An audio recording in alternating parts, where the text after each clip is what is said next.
What you do not know about the Emir of Qatar, Sheikh Tamim bin Hamad Al Thani. What you do not know about the Emir of Qatar, Sheikh Tamim bin Hamad Al Thani. In a path-breaking move for not just the GCC, but the entire Arab world, Hamad bin Khalifa Al Thani has announced his plan to transfer power to his son Sheikh Tamim. The Emir Sheikh Tamim will be the youngest ruler in the region, but has already been in the helm of state affairs for close to a decade. The only precedent in recent history is when Sheikh Ali bin Abdullah Al Thani abdicated in favor of his son Sheikh Ahmed bin Abdullah in 1960. Born on June 3, 1980, Sheikh Tamim Ahmad Al Thani is the son of Sheikh Hamad bin Khalifa Al Thani and his wife, Sheikha Moza bint Nasser. Educated in England at Harrow and Sherborne School, and subsequently after graduating from Royal Military Academy Sandhurst in 1998, he was commissioned as a second lieutenant of the Qatar Armed Forces. 5 years later in 2003, he was appointed the heir apparent of Qatar when his brother Sheikh Jassim decided to step down. Sheikh Tamim is actively involved in overseeing all affairs of the state of Qatar. The General Secretariat for Development Planning report directly to Sheikh Tamim. The GSDP is the main driver of the Qatar National Vision 2030. He is chairman of various organizations including the Supreme Council for the Environment and Natural Reserves, Supreme Education Council, and the Supreme Council of Information and Communication Technology. He is also on the board of directors of Public Works Authority and the Urban Planning and Development Authority, and is the chairman of the board of directors of Qatar Investment Authority along with being on the board of regents of Qatar University. In addition, he is president of Qatar National Olympic Committee, deputy commander-in-chief of the Armed Forces, deputy chairman of the ruling Family Council, vice president of the Supreme Council for Economic Affairs and Investment, deputy chairman of the High Committee for Coordination and Follow-up, and a member of the International Olympic Committee. In the past, he was chairman of the Doha Asian Games Organizing Committee, Doha, in 2006. Sheikh Hamad, who came to power in 1995 after overthrowing his father in a bloodless coup, has spearheaded the development process in the country over the last 18 years. During his rule, his interests have gone beyond nation building, playing an active role in the development of the Arab world. Born in Doha in 1952, Sheikh Hamad attended primary and secondary schools in Qatar. He then went to Sandhurst, where he graduated from the Royal Military Academy in July 1971. Later joined the Qatari Armed Forces as lieutenant colonel and was appointed commander of the 1st Mobile Regiment, now called Hamad Mobile Regiment. He was promoted to the rank of Major General, then Commander-in-Chief of the Armed Forces. On the 31st of May 1977, Sheikh Hamad was appointed heir apparent and Minister of Defense, and on the 27th of June 1995 acceded to power as the Emir of Qatar. His leadership has brought several notable achievements to the country's steady growth, from the development of a world-class oil and gas infrastructure to the creation of Al Jazeera Network, to the winning of Qatar's bid to host the 2022 FIFA World Cup. Sheikh Tamim bin Hamad Al Thani, born the 3rd of June 1980, Doha, Qatar, is the Emir of Qatar. Tamim is the 4th son of Emir Hamad bin Khalifa. He became heir apparent in 2003 when his older brother Sheikh Jassim renounced his claim to the throne. He became emir when his father abdicated in his favor in 2013. Tamim has been involved in efforts to raise Qatar's international profile through hosting sports events such as the 2022 FIFA World Cup, as well as buying Paris Saint-Germain FC. Tamim was regarded by the Royal Islamic Strategic Studies Center as the most influential Muslim in the world in 2022 and ranks 3rd in 2023. Tamim bin Hamad was born on the 3rd of June 1980 in Doha, Qatar. He is the 4th son of Sheikh Hamad bin Khalifa Al Thani and 2nd son of Sheikha Moza bint Nasser Al Musnad, Hamad's second wife. Tamim was educated at Great Britain's Sherborne School in Dorset and at Harrow School, where he sat his A-levels in 1997. He then attended the Royal Military Academy Sandhurst, graduating in 1998. Sheikh Tamim was commissioned as a second lieutenant in the Qatar Armed Forces upon graduation from Sandhurst. He became the heir apparent to the Qatar throne on the 5th of August 2003 when his elder brother Sheikh Jassim renounced his claim to the title. Since then he was groomed to take over rule, working in top security and economics posts. On the 5th of August 2003, he was appointed Deputy Commander-in-Chief of Qatar's Armed Forces. Sheikh Tamim promoted sport as part of Qatar's bid to raise its international profile. In 2005 he founded Oryx Qatar Sports Investments, which owns Paris Saint-Germain FC, among other investments. In 2006, he chaired the organizing committee of the 15th Asian Games in Doha. Under his leadership, all member countries attended the event for the first time in its history. That year, Egypt's Al Aram voted Tamim the best sport personality in the Arab world. Under his guidance, Qatar won the rights to host the 2014 FINA Swimming World Championships and the 2022 FIFA World Cup. Tamim is chairman of the National Olympic Committee. At the 113th session of the International Olympic Committee in February 2002, he was elected as a member of the IOC. He headed Doha's bid for the 2020 Olympics. The country hosted the 2022 FIFA World Cup. Qatar is estimated to have spent around $200 billion on infrastructure in preparation for the event. The Olympic Council of Asia Evaluation Committee completed its tour to Doha in November 2020 and confirmed that the city will have much to offer for the Asian Games and that they were satisfied with the prioritizing and support from Tamim. At the 39th General Assembly of the OCA, President Ahmed Al-Fahad Al-Ahmed Al-Sabah announced that Doha would host the 2030 Asian Games. Sheikh Tamim heads the Qatar Investment Authority Board of Directors. Under his leadership, the fund has invested billions in British businesses. It owns large stakes in Barclays Bank, Sainsbury's, and Harrods. The fund also owns a share of Europe's fourth tallest building, the Shard. Tamim has also held a number of other posts, including head of the Upper Council of the Environment and Natural Sanctuaries, chairman of the Supreme Council for the Environment and Natural Reserves, chairman of the Supreme Education Council, chairman of the Supreme Council of Information and Communication Technology, chairman of the Board of Directors of Public Works Authority and the Urban Planning and Development Authority, chairman of the Board of Regents of Qatar University, deputy chairman of the Ruling Family Council, vice president of the Supreme Council for Economic Affairs and Investment, deputy chairman of the High Committee for Coordination and Follow-up, member of Sports for All. On the 25th of June 2013, Tamim's father, Sheikh Hamad bin Khalifa Al Thani, revealed his own plan to step down as the Emir of Qatar in a meeting with his close relatives and aides. Tamim then became the Emir of Qatar after his father handed over power in a televised speech. He was the first ruler in a succession of 3 Qatari rulers from the Al Thani family to ascend to power without resorting to a coup. According to The Economist, of his previous sibling rivals to the throne, one played too much, the other prayed too much. The transition of power went smoothly, as family members hold many of the nation's top posts. According to a diplomatic source close to the Al Thani family, Sheikh Tamim has a strong personality that allowed him to establish himself within the ruling family. He became crown prince on the 5th of August 2003, after his brother Sheikh Jassim had stepped down. Diplomats quoted by the BBC argued that Jassim, who served as crown prince for 8 years, had hoped to expand his political powers. In 2003, Sheikh Jassim stepped down from the position of crown prince. According to Qatar news agency, Jassim sent a letter to his father saying, "The time is appropriate to step down and prepare for a successor." In the letter, Jassim stated, "I did not want, as I have told you from the start, to be appointed as crown prince," and noted he had only accepted the position in October 1996 because of sensitive circumstances. According to a report by Stratfor, Jassim had no allies among the military forces or secret police at the time of the 2013 political transition, and thereby few chances to overturn Hamad's decree. Tamim rules an authoritarian regime in Qatar, as he holds all executive and legislative authority. Political parties are forbidden, and elections are not free and fair. The citizens of Qatar have limited political and civil rights. There is no freedom of the press in Qatar. In February 2013, Jan Keelan, director of the Doha Center for Media Freedom, stated in an interview that the state implemented policies for escalating freedom and quality of information being broadcast. In 2016, Tamim's regime blocked Doha News after it had done critical reporting.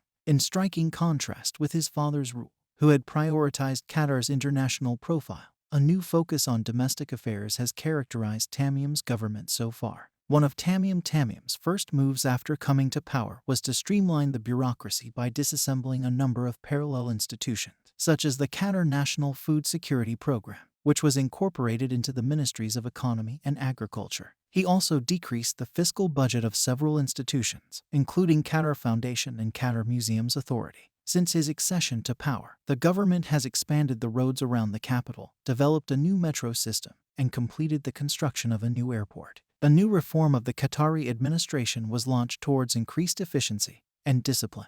Moreover, the post of foreign minister has passed to a non-royal. This is a significant change in the direction of meritocracy, given that during the previous administrations the prime minister, traditionally a royal, tended to double as foreign minister. Tamim also took credit for some initiatives directed at countering local sensitivities arising from the Arab Spring upheaval. He announced that the government would establish a directive to lower the price of foodstuffs sold by companies working with the country's National Food Security Program and anticipated social allowances and pension increases. According to his inaugural speech to the nation held on the 26th of June 2013, Sheikh Tamim will continue to diversify the country's economy away from hydrocarbons. In 2014, Tamim passed new cybercrime legislation, which was said to be part of an agreement among Gulf states to criminalize online insults of the region's royal families. The cybercrime law outlawed the spreading of false news as well as digital material that violates the country's social values or general order. The legislation made it illegal to incite, aid, and facilitate the publication of offensive material. The law was criticized as being intended by the authoritarian regime to silence dissent in Qatar. Amnesty International called the law a major setback for freedom of expression in Qatar, while other critics suggest that the new law will violate provisions of the country's constitution that protect civil liberties. In June 2013, Sheikh Tamim unveiled his new cabinet. Khalid bin Mohammed Al Attiyah was named foreign minister. Tamim made Hessa Al Jaber the first ever Minister of Information and Communications Technology in Qatar in 2013. She was the third female minister to be named to the cabinet. In January 2016, Tamim made additional changes to his cabinet. He named a new foreign minister, Mohammed bin Abdulrahman bin Jassim Al Thani, moving the previous foreign minister, Khalid bin Mohammed Al Attiyah, to the position of Minister of State for Defense Affairs. Tamim also merged several ministries, including communication and transport, culture, youth, and sports. Journalists have speculated reasons behind the cabinet changes. Some have come to the conclusion that the reorganization was either an economic move, meant to save the country money at a time where the falling price of gas has forced the country to scale back its workforce, or for reasons of political stability. Eurasia Group indicated in a report that the cabinet change aimed to increase efficiency in government operations and would not negatively impact political or economic stability. According to others, the appointment showed that Tamim was trying to make the government his own by bringing in a new, younger generation of ministers that were more loyal to him than to his father. In August 2021, Tamim issued a decree to hold the first ever legislative elections to the Consultative Assembly of Qatar, which were held on the 2nd of October 2021. Following a vote controversy at the elections, Tamim pledged equal citizenship and ordered legal amendments. Two laws protecting workers' rights, which included clauses on maximum working hours and rights to annual leave, were passed by Sheikh Tamim in 2017. The next year, Sheikh Tamim passed Law No. 13 of 2018, abolishing exit visas for roughly 95% of the country's migrant workers. The remaining 5% of workers, which amount to approximately 174,000 people, still require their employer's permission to exit the country, while stating that more needs to be done to protect the rights of Qatar's workers. At the same time, Stephen Cockburn of Amnesty claimed that the Emir had taken an important first step towards meeting the authorities' promise to fundamentally reform the exploitative sponsorship system. In November 2017, Qatar and the International Labour Organization started a technical cooperation program to improve working conditions and labor rights. The ILO opened its first project office in Qatar on the 30th of April 2018 to support the implementation of the program. Following the adoption on the 30th of August 2020 of Law No. 19 of 2020, migrant workers can now change jobs before the end of their contract without first having to obtain a no-objection certificate from their employer. This new law, coupled with the removal of exit permit requirements earlier in the year, effectively dismantles the kafala sponsorship system and marks the beginning of a new era for the Qatari labor market. In March 2021, Qatar additionally implemented a monthly minimum wage of 1,000 riyals for all workers, making it the first country in the region to do so. On the 29th of July 2021, Sheikh Tamim signed Law No. 6 of 2021 for the conduct of first legislative election in Qatar, and fifth in the Gulf Cooperation Council. The law was first approved in a 2003 constitutional referendum, but was never enforced. Of the 45 seats of the Shura Council, 2/3 is elected, while the Emir appoints the remaining 15 members of the council, giving this minority group and his cabinet overwhelming power of decision-making on issues of defense, foreign policy, and other critical issues of the state. The elected Shura Council members are vested with powers to draft laws, approve state budgets, debates major issues, and provides advice to the ruling Emir. This law was widely criticized by international rights groups for the exclusion of naturalized Qatari citizens and other groups. On the 2nd of October 2021, first ever election held in Qatar, recording 63.5% voter turnout but with protests by disenfranchised groups. Qatari officials tagged the election experiment. The young emir's transition to power was welcomed by leaders across the world, who expected Tamim to continue the good work in the footsteps of his father and increase Qatar's role in vital international affairs, including the Syrian crisis and Darfur Agreement. Analysts said he would be tasked with overseeing substantial upgrades to the national infrastructure, which have recently gotten underway. While some view Tamim as more religious than his father, most analysts expect him to retain his father's largely pragmatic habits of governing, using Islam to further objectives where useful, but not pushing strictly Islamic agenda items such as outlawing alcohol. Under his leadership, Qatar has condemned hate speech based on religion, belief, and race. In his inaugural speech to the nation, Tamim vowed that he would continue to pursue a central role for Qatar in the region, but that he will not take direction in foreign affairs. He confirmed that he will commit to the highest possible level of integration with his Gulf neighbors. In fact, during his first months in charge, he has prioritized the Gulf. In late October 2013, only a few months after taking charge, Sheikh Tamim took a regional tour of the Gulf. Even before his accession to power, he formally represented his father at the annual Gulf Cooperation Council Summit in Bahrain in December 2012, as well as in welcoming delegates to the Arab League Summit in Doha in March 2013. Working in a government security post, he promoted stronger ties with Saudi Arabia, a neighbor and often contentious rival to Qatar. Tamim considers Qatar's rivalry with Saudi Arabia unproductive, as has been the case in the so far unsuccessful attempt to build a cohesive Syrian opposition.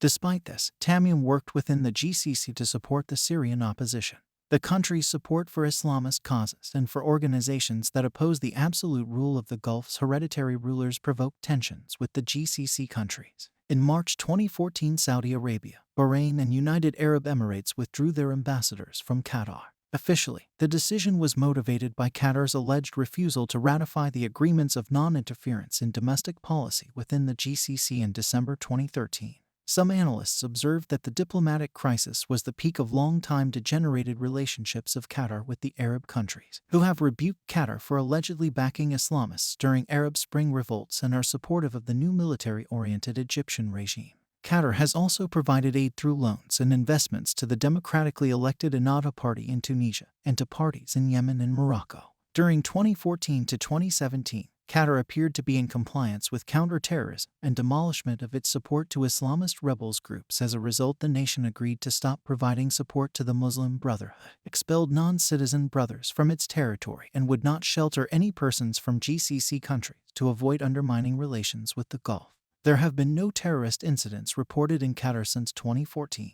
In 2019, the Qatari government finalized new counter-terrorism legislation that enhanced penalties for committing acts of terror and enabled the prosecution of Qataris who commit acts of terror. Both laws went into effect in February 2020. The U.S. State Department's report in April 2022 stated that Qatar uses national funds to pay for participation of Qatari personnel in the Department of State's anti-terrorism assistance training program, including training pertinent to Qatar's preparations to host the FIFA World Cup in 2022.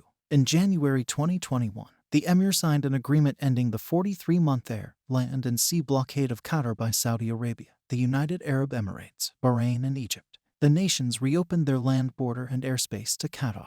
On the 27th of March 2022, the fourth high-level strategic dialogue between the State of Qatar and the United Nations Office of Counterterrorism.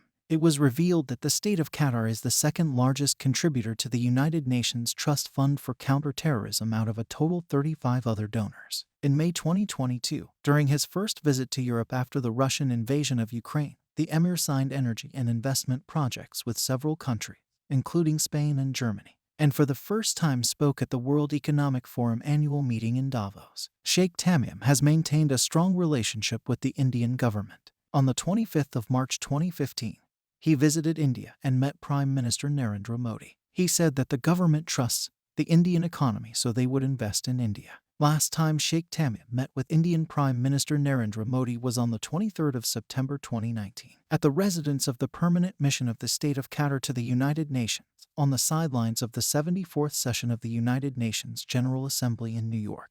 Talks during the meeting dealt with the bilateral relations and ways of developing them in various aspects of cooperation, especially in the political and economic areas, to serve the interests of the two friendly people. During the COVID-19 crisis, on the 26th of May 2020, Sheikh Tamim spoke on the phone with Prime Minister Narendra Modi. He said he appreciated the contributions made by the Indian community living in Qatar. In particular, he praised those working in the healthcare sector for their huge contribution during the present situation. In turn, Prime Minister Narendra Modi warmly appreciated the personal care taken by the Emir for ensuring the welfare of the Indian citizens in Qatar during the COVID-19 pandemic.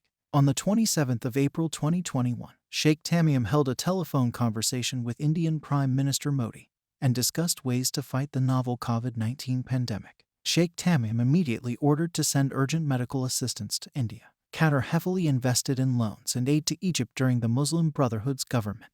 In August 2013, Qatar joined a U.S.-led attempt to mediate the escalating tension between the Muslim Brotherhood and the military. Speaking at Georgetown University during his first visit to the United States, Tamim reiterated that Qatar will not interfere in Egypt, although he condemned what happened in Egypt after the 2013 coup. Since Mohamed Morsi's removal from office, the new government has turned down Qatari offers for financial aid. Qatar's continued support for the Muslim Brotherhood resulted in a diplomatic rift between Doha and Saudi Arabia, Bahrain, and the United Arab Emirates in 2014, culminating in the withdrawal of the latter three countries' ambassadors in March of that year. Qatar has continuously denied allegations of support for the Muslim Brotherhood, with the foreign minister stating in 2017, in Egypt, when the Muslim Brotherhood assumed power, some linked this to Qatar's support, even though nearly 70% of the assistance program provided by Qatar was during the era of Esam Sharaf, during the period of the Military Council. In June 2016, former President of Egypt Mohamed Morsi was given a life sentence for accusations of passing state secrets to Qatar. On the 20th of January 2021, Qatar and Egypt agreed to resume diplomatic relations. In March 2021, during a visit to Cairo, Qatari Foreign Minister Mohammed bin Abdulrahman bin Jassim Al Thani handed over Sheikh Tamim's invitation for Egypt's President Abdel Fattah el-Sisi. Sheikh Tamim named the Qatari ambassador to Egypt in July 2021 and met with el-Sisi in Baghdad on the 28th of August 2021. On the 24th of June 2022, Tamim met with el-Sisi in Cairo. They discussed diplomatic and economic relations after Qatar and Egypt had signed investments contracts worth more than $5 billion in March 2022. There have also been claims that Qatar supports the Muslim Brotherhood. Qatar allegedly provided a financial boost to Morsi's Freedom and Justice Party, and Brotherhood opponents allegedly argued that Morsi's narrow election victory was achieved through Qatari funding. After Morsi's election, Qatar contributed a total of $5.5 billion to the Muslim Brotherhood administration. Qatar has repeatedly denied that it supports the Muslim Brotherhood, saying it supports the legitimate peoples and governments elected whatever the ideology of the ruling group as long as it works on the prosperity and welfare of its people. Tamim himself has also repeatedly denied that Qatar supports extremists. There have been rumors that Qatar looked at the Brotherhood in Syria as a natural Islamist ally to deliver its policy aims in the region. The Financial Times claimed in a report that Qatar provided Syrian rebels financial support of $1 billion, saying that people close to the Qatar government claimed that the real amount is close to $3 billion. Furthermore, there have been rumors that Qatar is using its funding to develop networks of loyalty among rebels and allegedly to set the stage for Qatar's influence in the post-Assad era, although these rumors are unconfirmed. Some countries and regional analysts have claimed that Qatar has supported a spectrum of Islamist groups around the region. Especially since the beginning of the Arab Spring upheaval in 2011, the country has provided diplomatic and medical initiatives and warnings to Islamist groups. There have also been claims that the Qatar-based pan-Arab satellite television channel Al Jazeera promoted the narratives of the Islamist Party and causes supported by Qatar, thereby contributing to the electoral success of some of these movements during national polls. However, Al Jazeera maintains that it was under pressure because it is the most transparent, balanced, and unbiased of all Arab channels. The channel previously hosted a talk show, Al-Sharia wa Al-Haya, featuring the controversial Brotherhood-associated Egyptian cleric Yusuf al-Qaradawi. Analysts claim that both Qatar and Saudi Arabia are engaged in proxy wars in Syria and Libya. Tamim in particular played a role in the mediation with Taliban leaders, with whom he initiated contacts under his father's government. The United States requested the establishment of a Taliban office in Doha. In June 2013, the Taliban opened their first official overseas office in the Qatari capital as part of the long-standing attempt to broker a long-term Afghan peace agreement. In June 2015, Qatar successfully mediated efforts to free 4 Tajikistan soldiers kidnapped in December 2014 in Afghanistan by a Taliban group. Qatar called for a military intervention by Arab countries to end the bloodshed in Syria in 2012. Analysts expected that he would have been under immediate pressure to reduce Qatar's support for the rebels in the Syrian civil war, which Tamim had previously supported. In fact, Sheikh Tamim took a step back after taking charge, primarily in response to the irritation voiced by Western powers at Qatar's operation to arm Syrian rebel groups, which had been directed haphazardly. However, Qatar has continued to provide support to Syrian opposition groups, with Tamim declaring in a speech to the UN in September 2020 that Qatar would continue to support efforts to achieve justice and hold accountable perpetrators of atrocity, war crimes, and crimes against humanity in Syria. Recently, under the aegis of a joint initiative with Saudi Arabia and Turkey promoted by Sheikh Tamim, Qatar has provided Syrian rebels with new weapons and forged a new opposition coalition in Syria known as Army of Conquest. The Sheikh has also renewed his country's support for the Syrian people's demands for justice and freedom during a meeting with the chief of the Syrian National Coalition called Koja and his delegation in April 2015. Syrian rebel group Al-Rahman Legion is supported by Qatar. Since 2017, Qatari-backed Al-Rahman Legion has been fighting Saudi Arabian-backed Jaish al-Islam rebel coalition. On the 13th of October 2022, Tamim met with Russian President Vladimir Putin in the capital of Kazakhstan, Astana. He said he was proud of the relationship between Qatar and Russia. Tamim signed a military cooperation agreement with Turkey during an official visit to the country in December 2014. The agreement aims to promote cooperation in military training and the defense industry and allows for the deployment of the Turkish armed forces to Qatar and the Qatari military to Turkey. On the 2nd of December 2015, Tamim signed a number of agreements with President Recep Tayyip Erdogan. Cooperative agreements in education, maritime transport, and correspondence pacts between intelligence agencies were signed. An agreement was also reached by Turkey to purchase liquefied natural gas from Qatar over a lengthy duration. The two leaders also announced the planned creation of a Turkish military base in Qatar, a first for Turkey in the Persian Gulf. In August 2018, Qatar pledged $15 billion investment in Turkey during currency crisis amid a diplomatic standoff with U.S. The investment package was announced after Qatar's Emir Tamim bin Hamad Al Thani met President Erdogan in Ankara on the 15th of August 2018. On the 6th of December 2021, Sheikh Tamim received President Erdogan for a state visit in Doha. During the two-day visit, they signed 15 agreements regarding culture, economy, defense, and security. In addition, several memoranda of understanding were signed between the country's ministries. Sheikh Tamim and President Erdogan also agreed to extend the $15 billion currency swap agreement between Qatar and Turkey. In October 2014, Sheikh Tamim met UK Prime Minister David Cameron and Queen Elizabeth II on his first official visit to the UK. Qatar and the UK anticipated a Qatari-British economic forum to explore mutual investment opportunities. Up to and during this meeting, the Telegraph newspaper launched a campaign to urge Cameron to discuss Qatar's funding of Islamic extremists with Tamim. Stephen Barclay, the Conservative MP, repeatedly called for transparency in Britain's dealings with Qatar and said it was essential for Mr. Cameron to raise the issue of terror finance. "I welcome the fact that the Prime Minister is meeting with the Emir," he said. "As part of these discussions, it is essential that the issue of financing Sunni tribes in Syria and Iraq is raised." In July 2018, Sheikh Tamim and UK Prime Minister Theresa May signed a letter of intent between the governments of Qatar and the United Kingdom. Both agreed to exchange information and intelligence on terrorism, to cooperate in the areas of law enforcement related to terror activities and security of the transport sector, including airports and aviation, and to fight financial crime. Al Udeid Air Base in Qatar houses the Royal Air Force's operational headquarters in the Middle East. It is host to the RAF's No. 83 Expeditionary Air Group. The group provides command and control to the 4 expeditionary air wings which support Operation Kipian and Operation Shader. The UK government has turned to Qatar to seek a long-term gas deal to ensure a stable supply of liquefied natural gas to the UK. Prime Minister Johnson asked Tamim for help during a meeting at the UN General Assembly in September 2021. Sheikh Tamim and Sheikh Jawahar attended the state funeral of Queen Elizabeth II at Westminster Abbey, London, on the 19th of September 2022. Tamim met French President François Hollande twice in 2014 and 2015. In the latter meeting, they signed an agreement for the sale of Rafale jets to Qatar. Tamim met French President Emmanuel Macron twice in 2017. In the latter meeting, they signed commercial contracts worth more than $14 billion. During their 2018 meeting, Tamim thanked Macron for his support for Qatar in the Gulf crisis. They met again in 2021.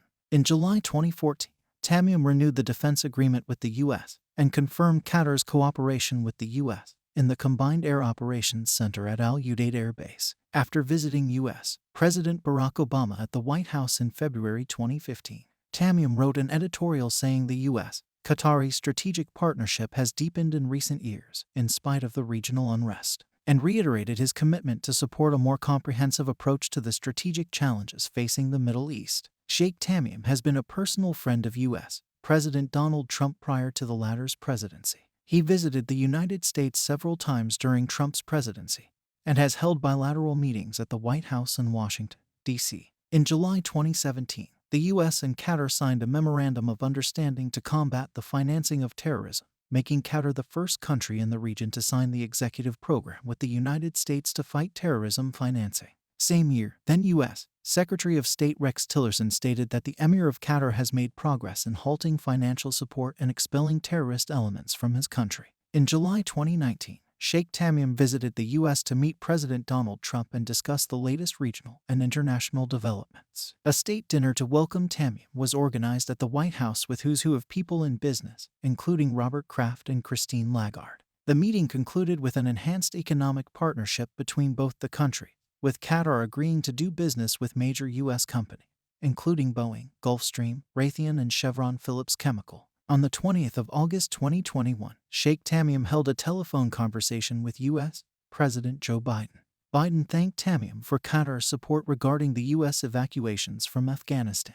According to Biden, the airlifts would not have been possible without the early support from Qatar. Sheikh Tamim visited U.S. President Joe Biden at the White House on a visit to Washington, D.C. on the 31st of January 2022. He was the first leader from the Gulf Cooperation Council to visit the White House since Biden took office. They discussed bilateral relations, stability of global energy supplies, the situation in Afghanistan, and peace in the Middle East. Biden called Qatar a good friend and reliable and capable partner, and announced the designation of Qatar as a major non-NATO ally. Qatar hosted the historic signing of a peace deal between the U.S. and the Taliban in February 2020, which called for the full withdrawal of U.S. troops from Afghanistan. Beginning in September 2020, Qatar has hosted the peace talks between the Afghan government and the Taliban to end decades of war in the country. In January 2019, a Reuters investigation revealed that a team of former U.S. government intelligence operatives working on behalf of the United Arab Emirates had hacked the iPhones of activists, diplomats, and foreign leaders, including Sheikh Tamim bin Hamad Al Thani. Beginning in 2016, the spying tool, codenamed K4RM4, enabled the UAE to monitor hundreds of individuals identified as potential critics of, or threats to, the Emirati government and its ideology. The hacking unit using the tool, known as Project Raven, was based in Abu Dhabi and composed of local security officials and former U.S. intelligence operatives working for the UAE's intelligence services. Ex-Project Raven operatives described how Karma was able to remotely gain access to iPhones, including that of Sheikh Tamim, by uploading numbers or email addresses into an automated targeting system. According to Reuters, the phones of Sheikh Tamim's brother as well as several associates were also hacked by the Project Raven team. In 1996, Qatar established trade relations with the State of Israel, the first amongst all nations of the Arabian Peninsula, and has continued to maintain its working relationship with Israel. But in 2021, Qatar abstained from entering diplomatic agreement with State of Israel brokered by the United States. It stated that it would normalize diplomatic ties when Israel commits to the Arab Peace Initiative. In May 2021, it was reported that Qatar had within a period of 10 years provided over $3 billion in aid to Gaza and West Bank with Israeli approval. In 2022, Israeli military officials were secretly dispatched to Qatar's Al Udeid Air Base, forward operating headquarters of all U.S. forces in the Middle East, also known as CENTCOM, as part of a security reshuffle. On the 10th of June 2022, FIFA announced that Israeli nationals would be allowed entry into Qatar during the World Cup tournament. Personal characteristics and views. Sheikh Tamim is described as friendly, confident, and open by those who know him. He is also described as savvy, careful, and conservative. In addition, he is considered to be a pragmatist and to have excellent relations with the West, including the United States and France. Political analysts expected Tamim to be more conservative and risk-averse than his father, because Tamim is very close to the Muslim Brotherhood. Preserving a national identity grounded in Islamic traditional values has been Tamim's first priority. Thank you for watching.